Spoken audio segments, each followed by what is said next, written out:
Welcome back, everybody. Welcome to another episode of Ramblin Radio, episode number 70. And we're on YouTube, baby. If you did not know, we have brought the visuals to YouTube. And I'm very happy that you're here. If you haven't subscribed, please click that subscribe button. And if you've been listening to this podcast on iTunes or Spotify, definitely hit that subscribe button because we're on YouTube. It's good to be here. We got a brand new channel. This is so weird. It feels good, but it's kind of weird. I'm just excited. You know, the reason why I did this, not that you want to know, nobody asked for it. Let me just be fully transparent with you. Nobody asked for this shit, but I know as a listener of podcasts, as a consumer of podcasts for myself, if somebody's got the visuals for it, wherever it's being displayed, that's what I always just tend to go to. So let me know in the comments of this YouTube video. Let me know if you like it, I guess, or don't. I don't care because I'm going to keep going. The only concern I have, and you guys can let me know, is, and especially if you're not used to if you haven't been here, don't know what this podcast is, or don't know who I am for whatever reason, I have solo episodes and I've got guest episodes. I do both, and we've got a mix. And so I don't know, maybe these solo episodes might be boring to you to just chill with me in my office here and just kind of chit chat. But obviously when we have guests, that's going to be a visual episode. Both are going to be visual episodes. So I'm just really excited. And thanks for being here, and hit that subscribe button and stick around. A couple things before we get into this episode. Number one is, if you're new here, we've got 70 episodes. This is our 70th episode. Not every single episode is going from the past. Actually, I don't think any of them. None of the episodes from the past are being put onto YouTube because I don't have the visuals for them, unfortunately. But every episode from here on out will be a visual episode on YouTube as well as Spotify and iTunes. So that's number one. Number two is I try to help you guys out as much as I possibly can, and you guys know this. And so what I've done, especially going into 2021, I've created this free resource for you. It's free. And I called it the 10K client checklist. And what I've done is I've taken my knowledge from my career thus far, and I've taken knowledge from my really, really talented, successful friends, and I've compiled it into this 4-part process checklist for getting your next 10K client, or getting another 10K client if you've already gotten a 10K client. And in my opinion, this has got to be one of the biggest milestones for a creative, especially when you have someone that doesn't quite understand the path that you're taking. Maybe you're a college student, maybe you're in high school thinking about going into college, your parents want you to go into college, maybe somebody just in your family, a brother, a sister, a loved one, whatever, they want you, and most of the time, it comes from a place of love, let's be honest. They want you to succeed, they want you to be safe, and this career path is not a conventional career path, we all know this, and so how about instead of talking about it, you just prove it to them, and you just show that fat fucking check of $10,000 from a client project, be like, hey, check this out. This is a career path, and I'm putting in the work and the right work. That would be a great way to do it. Out of love, of course, out of love. And so I'm really excited about this. So if you want to get this 10K client checklist, and again, if you already have a 10K client or more, or maybe you're at the 7K mark or whatever, everyone can benefit from it, because I think there's things on here that maybe you didn't think about before, or it'll give you some new ideas potentially. So I'm really excited about it. If you want to get this checklist, you can click the link in the description. You can click the link in the show notes if you're listening, or you can go to www.zachkravitzcoach.com/$10K client checklist. It's kind of long, I know. So just click around, or go to my Instagram and it'll be in my links button. Go check it out. Go download it. It's free. There you go. Congratulations. I'm excited about it. So that's number two. Number three is I'm giving away a pair of Apple AirPods Pro, the Pro version. Anybody that leaves a 5-star written review, if you have left a 5-star written review, you're good. If you want to leave another one, maybe give yourself a bigger chance, go for it, because I'm doing a random selection and you can leave more than one written review.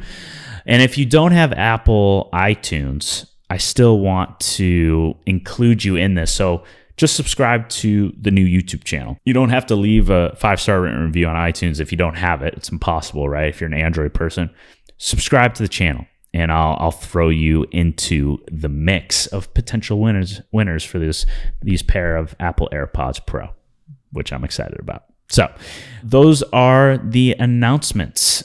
Now let's get into the actual content itself. Why are you guys here? So I'm really excited about this because this is something that I've experienced. It's something that anyone that I know that has done something really amazing has experienced it.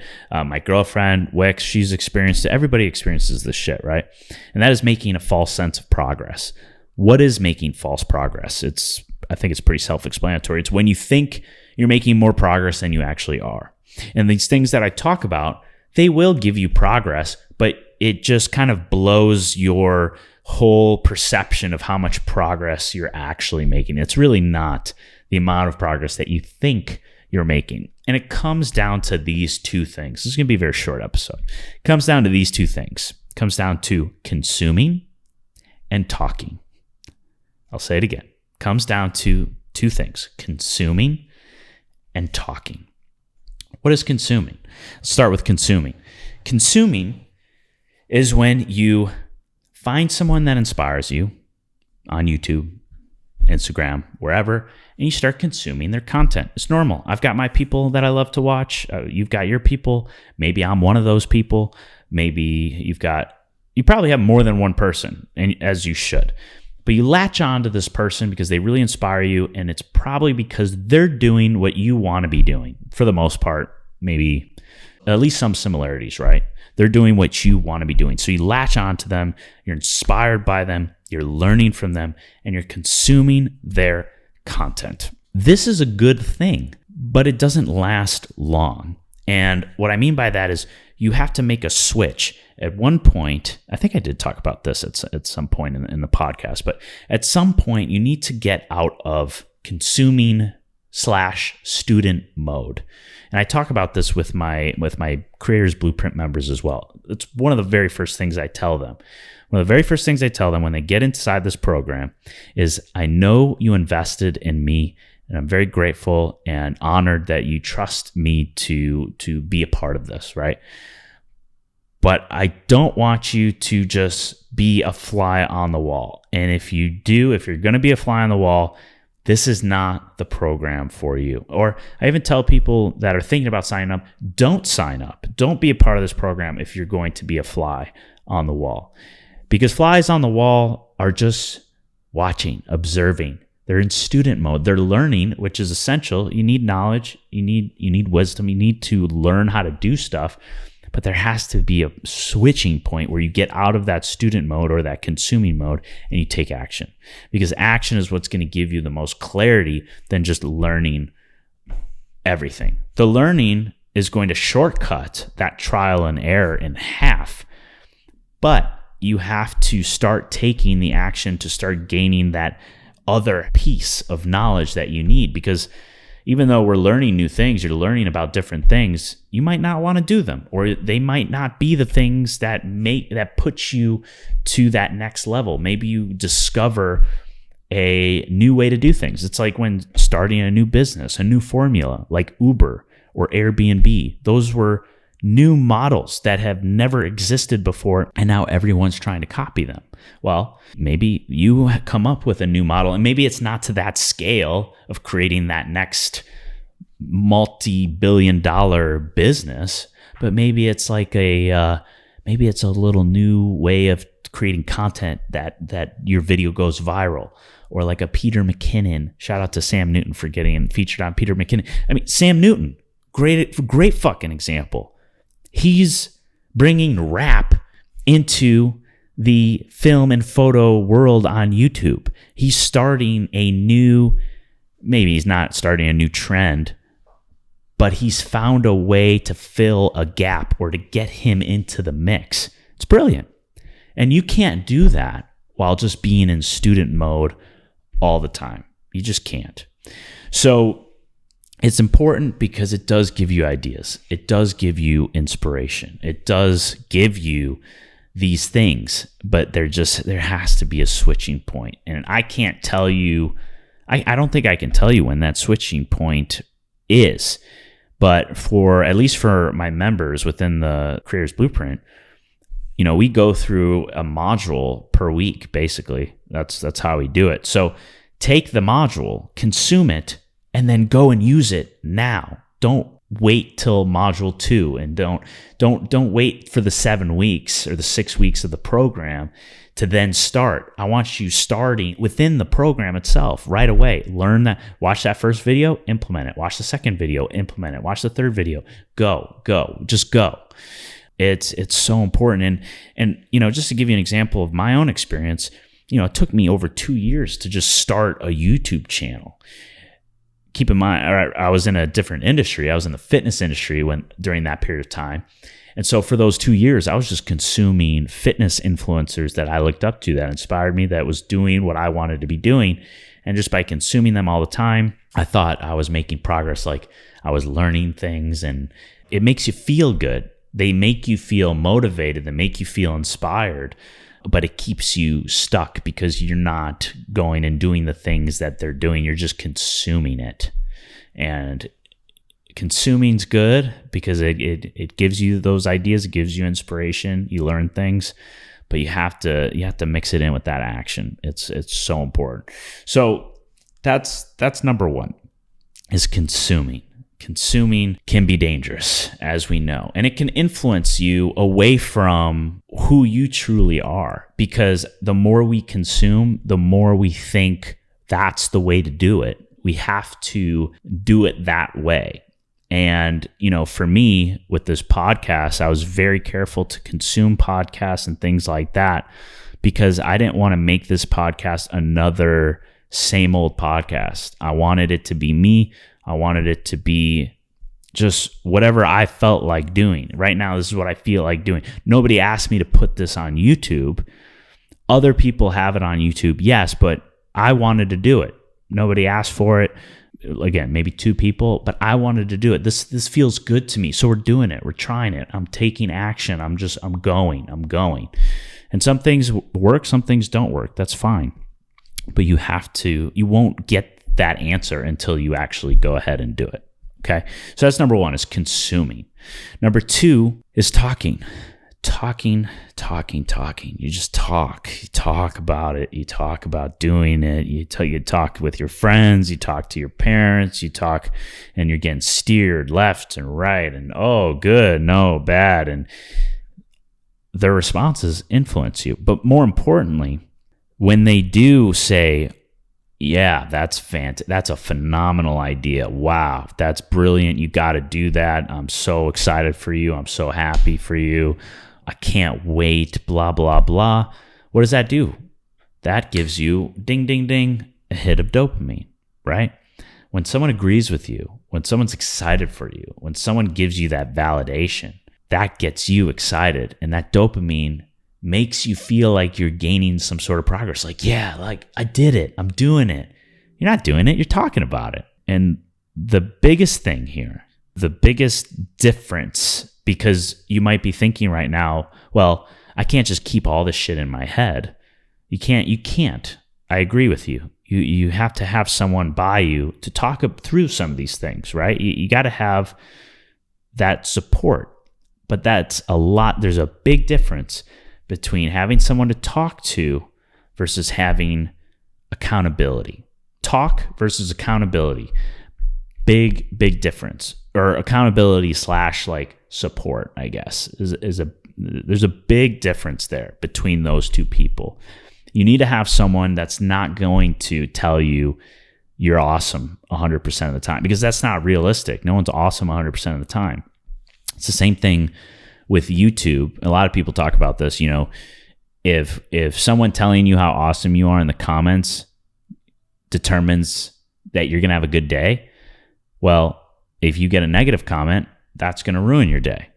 So if you don't feel anything towards the good or the bad, you can continue just chucking along and creating and crushing it, regardless whether you get positive or negative comments.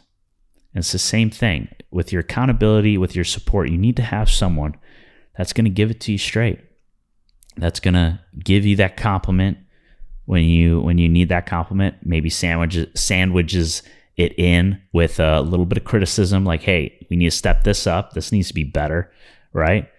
So you're not always like, I'm awesome, I'm great, and it gives you this false sense of progress and that you're headed in the right direction, right? When people talk, it gives them this sense of accomplishment that doesn't exist. And a great example for what you should do instead is to have that patience and keep it within you. So an action plan for what to do when going into 2021, starting now, right? And this is what I'm going to be doing, is I am keeping it right up here, right in here. I'm doing my thing. And I'm not talking about, I'm going to be patient before I reach that dopamine hit. I'm setting parameters, boundaries for myself where I won't tell anybody until I've done it, for example, 6 weeks consistently, until I don't need validation. I don't need encouragement. I don't need dopamine to continue to do this new thing that I'm starting in 2021 or whatever. Okay? It's going to make you feel so much better to get that dopamine hit when you have had that patience. You know, good things come to those who wait, right? When you have that patience, for example, let's say you're extremely overweight and you want to step on a bodybuilding stage as a bodybuilder and have that epic transformation that you see on YouTube. What you could do, or a better thing to do, is instead of telling people that you want to do this before you even stepped on that treadmill or picked up that dumbbell in the first place, is lose that first 10 pounds. Then lift up your shirt and show people, hey, I've lost 10 pounds. Or if you can even maybe take it to that next level, you know, lose that 50 pounds or get to the halfway point, or fuck it, even like accomplish the damn thing and then tell people, hey, I did this. I've made, you know, this much money, or I don't know. I'm not coming up with any example. I've stepped on, I'm signed up for my bodybuilding show or whatever. Although people would probably know pretty quick that you've lost a bunch of weight. So maybe that won't work. But I think you understand my point. You have to hold out for that dopamine as long as you possibly can, if this is something that you truly want to do for the long term. Because as soon as you start talking about it, it's almost like game over, or you're just delaying what you could have done. You're delaying your progress. You know, I've gotten to a point where, you know, I've talked about this. What do you think the biggest motivator is between pain and pleasure? Is it pain or pleasure? Well, it's pain. Pain is the biggest motivator between those two things. And for me, I got so fucking fed up with talking about stuff, with brainstorming, planning. And I'm like, man, like if I just stuck to this one thing, I would be so much further than I am right now. And even though I've made a lot of progress, I'm super grateful. Like I think about those things, and that triggers me. It bothers me. I'm like, I don't ever want to do that ever again. And that pain of me experiencing that is allowing me to go into 2021 with a totally different mindset. And I wanted to share that with you. Is don't talk about it. Keep it to yourself. Be super internal. Visualizing super important. Visualize it. Think about it. But just keep it internal. Or if you need to, which I think you do, I think everybody does, you need that accountability and that support. Just be careful with the amount that you talk about it. And make sure that that person knows what you are doing and what you need from them, so it doesn't become another way to get a false sense of progress, right? So that's what I wanted to say. Super short, super brief, quick little episode, but I'm really excited to have this podcast on YouTube. Hopefully you are too. Hit that subscribe button, hit the notification bell, and that's pretty much it. Have a kick-ass rest of your week, and we'll see you in the next episode. Peace.